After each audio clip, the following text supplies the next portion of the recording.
Hi, I'm McKenzie Erickson. I currently live in the Shreveport, Louisiana area. I was diagnosed with stage 3C2 cervical cancer at the age of 26. I am considered a newlywed. We're freshly married last December, actually, on Christmas Eve. So I was expecting, and the weekend of November the 4th, 5th, I actually miscarried, and that's kind of when everything started happening. The doctor told me at the hospital, like, hey, you're going to have some cramping, but it'll go away. And I was like, oh, okay. So 2 weeks later, I followed up with my normal OBGYN, and the cramping, like, it flipped. It went from the front, like where your uterus is, and then it flipped, like, complete to the back. So my doctor at the time prescribed me a muscle relaxer. I think it was like Flexeril or something to take in the evening. And at first it worked, but then it stopped working. And so then I was just like, well, let me figure out like paths, because I don't want to go back to the doctor and seem like I'm medication seeking, but let me go down all these paths. I did a stretch lab. I did a massage therapist. We bought a brand new mattress. Like, we're talking like a $2,000 mattress. I went to my primary care doctor and got x-rays done on my hips and back. They treated me for a UTI 3 separate times. And it was to the point where my day-to-day life was truly impacted. I could not ride in a vehicle. I wasn't able to fly to go see my husband while he was working. All I could do was sit in a hot bath or use a heating pad. Could not do anything else. I wasn't able to attend any family events. So at the beginning of March, when the new insurance kicked in, because we got married, and they were like, okay, like here's insurance. I scheduled an appointment with my OBGYN, and I was like, I'm going crazy. I am in so much pain. I'm having so much discharge. I do not feel like everything has passed. I'm going through a Super Plus tampon in less than 5 minutes. I'm having to change overnight heavy absorbent pads 6 to 8 times a day. I'm waking up in puddles of discharge, to say the least, and I'm about to go to a pain management doctor. Like, I'm about to go see somebody to get prescribed stuff because I'm miserable. And so he was like, okay, well, I appreciate you going on all these different paths, because, you know, it shows that you were trying everything before coming back. And I was like, yeah. And he was like, let's take an ultrasound, let's get some lab work and do that. So we did the lab work, we did the ultrasound. And so when he came back, he was like, well, with the lab work, you don't have any traces of baby. And I was like, okay. And he said, but with the ultrasound, we saw something. We think it's a hemorrhagic cyst and a possible twisted ovary. And I was like, oh, good. I'm not the crazy one in this situation. And he's like, oh, no, you're not. But we're going to schedule you for surgery. When can you be back? And I'm like, I can drive across to the main hospital that was literally like less than a football length away right now. He's like, well, come back tomorrow morning. You're going to need a driver. It's going to be day surgery. And I was like, okay, perfect. So I tell my family, my parents make arrangements. We're excited because something's finally coming out of it. And everything's good. I wake up in recovery, and they're just like, hey, we're about to take you to your room. And I'm like, what do you mean my room? I'm in a day surgery. I'm just supposed to leave. And they're like, oh. And I was like, oh, shit. And so I'm doped up, don't know anything, and they're pulling me up to the to my room, and I see my mom and my dad. And I'm just like, I don't know what's going on. I'm confused. What's happening? Why am I getting a room? And my mom just hands me my phone, and she's like, call your husband. And I'm like, did I say something? Did I say something stupid? Did I, like, embarrass myself? And so I call him, and he's like, we got to have a serious talk. And he was just like, they found a mass. And I was like, what? And he was like, they found a mass and they think it's cancer. I wasn't even married 3 months. And I'm waking up thinking that I'm crazy over these last several months from a freaking miscarriage, that all of this pain is in my head. And I was just like, okay. 2 days later, on that Friday, because my surgery was Wednesday, they called and they were like, it is confirmed to be cancer. They were able to get a CT the same day of my surgery. And so it made it easier because my OBGYN already had me an appointment with a OBGYN oncology surgeon for that following Monday. And so it allowed her to have all of that paper, all of those things in order to do her job. Because he looked at me and he was like, your option is treatment like chemo and radiation or a hysterectomy. And so that was a big thing that my husband and I had to discuss when he got home. Like, what do we do? And he was very against it. He's like, I don't want you on chemo. I don't want you to do the treatment. Let's opt for the hysterectomy. And so we were all bored. Come Monday, she looks at me. She does like a quick exam. She was like, you're too far gone. We can't do a hysterectomy. You have to do treatment. If we cut you, there's a possibility to nick and it would spread. And plus, your mass has spread to the lymph nodes surrounding the area. So it was bad. My pap smears were turning great. There weren't any concerns. My ultrasound in November when I miscarried, there was nothing. 4 months later, softball-sized mass, sitting on my bowel, sitting on my bladder. It was awful. And so it's just like you learn about your body. I was telling my husband, because, this was impacting our intimacy. And I'm a newlywed. I should be wanting to go like it at Rabbits. I felt disgusting. I was waking up in a pile of my discharge every day. We were having to wash sheets every day. We were having to, when we were intimate, it was hurting me. And I was toughing it out in order for him to not think that I didn't want him. And it was impacting him because he thought I didn't want him. And it's not that. It's I want to be with you. I just feel disgusting. I'm in so much pain. It was so miserable and we couldn't figure it out. That first week, it was awful. I had surgery Wednesday. He came home Thursday, and by Saturday, my whole family went on vacation. It was already a pre-planned vacation. So me and Ryan are going to all of these doctor's appointments by me and him to get answers, and I can't drive. I'm on Percocets because I just had surgery, and so I'm crying. I'm so upset. I'm in pain. I don't feel good, and I'm just so irritated. Why me? Why me of all people? And I remember him telling me, he was like, you can cry all you want, but you have to fight. You can't just leave me. He's like, I did not want to marry again, and I chose you. I want to do life with you, and I can't let you leave me yet. And so, he is my biggest blessing and supporter through this, and it's being with him makes me want to be better because I don't want to leave him. I love him, and I don't want him to be a widow. And it sucks. It really sucks. So he is the reason I fight every day. So we can go to Europe, we can go to Mexico, we can go do these things.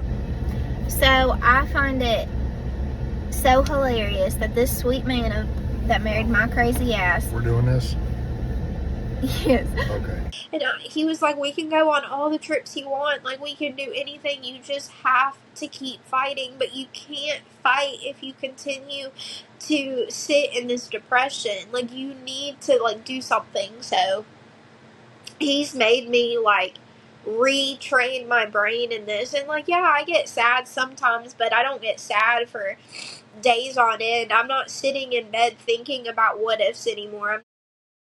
So I did 7 weeks of daily radiation, Monday through Friday. And I did 6 rounds of chemo. I'm currently still doing immunotherapy, which is every 3 weeks. And then I did 4 rounds of brachytherapy, which brachytherapy is internal radiation. And that sucker alone is something. I will say the radiation for me did not really like start impacting me until a full week and a half. Just because it took a while to start reducing. And Dr. Rosen said it's going to take a week or two. Be patient. Radiation is the fire, chemo is the gasoline. You have to do both. And I was like, okay.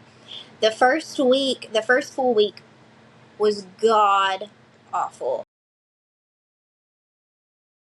So my chemo cocktail was cisplatin, and cisplatin is not noted to lose hair, but it thins. Y'all ever just like take your wig off? Like, first off, don't scare because like I'm super close, but then y'all are just like, what's going on?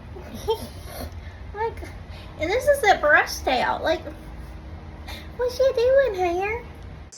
The problem is I also have thyroid issues, and so my hair loss just, it was there. It was evident.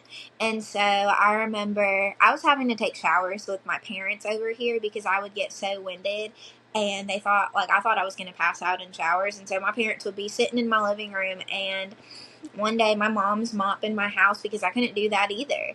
And I'm just crying as I'm getting out of the shower. She's like, what's wrong? And I'm just showing her the clumps of hair in my drain. And so I texted my hairdresser, who was the one that shaved my head, and I was like, Jeff, it's time. And he was like, okay. And so one day after radiation, I went to go see him, and it's raining. And I was like, good God.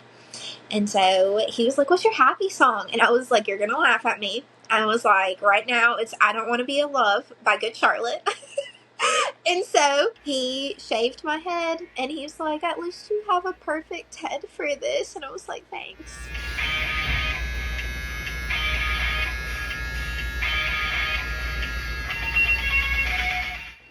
But it was so hard because, like, as a woman, people are like, oh, like, you can do it. And I'm like, but you identify so much with your hair. And so for me, it was very hard to want to do that. And I felt so ugly. I felt like my husband wouldn't want me. I felt like I looked like a boy. And my husband's like, well, I'll shave my head with you. And I'm like, you're already bald. I'm sorry to tell you, you're already bald. So what are you going to do? And he's like, I'll shave my beard. And I'm like, then I want an annulment. I don't want you without a beard. You'd look like a child. And so he was very supportive. And so since then, it's just been hard. Like, we always joked about it. Like, when we first got married, like, what would you do if I shaved my head? He's like, only if you have cancer. And then here we are.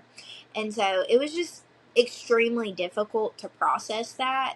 And so as we've grown, I still felt ugly. My husband's bought me wigs, and I like wearing my wigs out for date nights. Sometimes I wear them to work, sometimes I wear them to church and stuff. But when I go to work, they'll be like, well, why are you wearing a full face makeup? And I'll have my short hair, and I'm like, because I feel like I look like a boy. It's something that, I can never accept. I know, it looks cute, and, my parents have compared me to Demi Moore when she shaved her head for G.I. Jane, and everybody says, it fits me. I'm just I feel like I look like a boy, and I hate it. I miss hair. I miss curling hair. I miss straightening hair. I miss hair masks. I miss going to buy a bunch of shampoo and conditioner I probably don't need. But, I miss that of my life, and it was just, I didn't have that. Right now, I'm in that weird stagnant phase, and my anxiety is increasing because my follow-up PET scan is on August 30th, and we discuss it on September the 3rd. And it's just did I just spend 2 months of my life at the cancer center for nothing? Did I just go through all of that pain, all of the being a pin needle and push needle and everything for nothing? There was a week long where I was nothing but a pin needle. Like, I was preparing to get my Smith sleeve placed for brachytherapy. They were doing chemo. They were doing blood transfusions, iron transfusions, extra bags because I was, I had food aversions because I was so dry mouth for 2 weeks that I did not eat. It was horrendous. And people don't talk about that. So, my mom went into my house last night to go get me some clothes because I got admitted to the hospital, which is like a whole different story. It's just really learning your body. And I mean, like, it sucks because I have so many people coming up to me now and they're just like, I'm so proud of you. You're so strong. If roles were reversed, like, I don't think I could do it. And I'm like, but I didn't have a choice. I was 26 when I got diagnosed. I turned 27 during treatment, and like I have a lot of life left. Like, I want to do things. I want to go places, and like it sucks. And so like you have to fight harder because with kids, they're resilient. They bounce back so quickly. And then with the older people, like they're just trudging along, but they don't talk about the young community and how hard it is. Like, one of the biggest things for me is like, my oncology team had to sit me down and they're like, we're so sorry, but like the chances of you having biological children are nothing. Like, treatment will send you through menopause. I'm 27 going through menopause, and people don't get that, and they're like, well, why don't you get a second opinion? And I'm like, what? So you're telling me the thoughts of 4 medical doctors with over 100 years combined experience means nothing when they've seen it time and time and time again? Well, what about an egg retrieval? We didn't have time for that. I got diagnosed March 8th. I started treatment March 21st. I didn't have time to plan an egg retrieval. And then, they're just like, well, what about adoption? That's also a hard conversation because, like, that's a conversation between you and your partner. Right now, adoption for me is off the table because, like, I can't, like, it's a sensitive subject talking about kids because then, there's some people, like, they're going through cancer and they can still have them and they're just like, well, I'm blessed. And I'm like, and you are. But I'm 27 hating my body because I'm going through menopause. I have to sleep next to a fan because I get so hot. And my house is set at 66 with a ceiling fan on. Okay. Are you ready? Mm-hmm. Okay, there you go. There you go, babe. Open it up.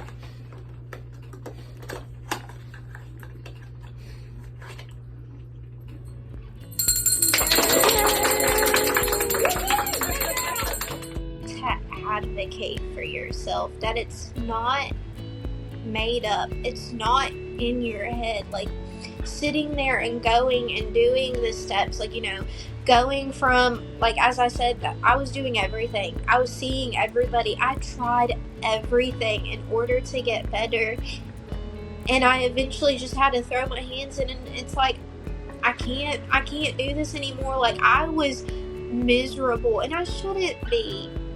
And so sitting here advocating for yourself and your health, that's the most important thing, because like, you have to do it. You know your body better than most, but you don't need to like look away. You have to advocate for yourself. And if you're sitting here waiting and waiting and waiting, you're never going to do it. There's so many people that told me, well, if my mom would have just gone a little bit sooner, then she would have made it. It's sad.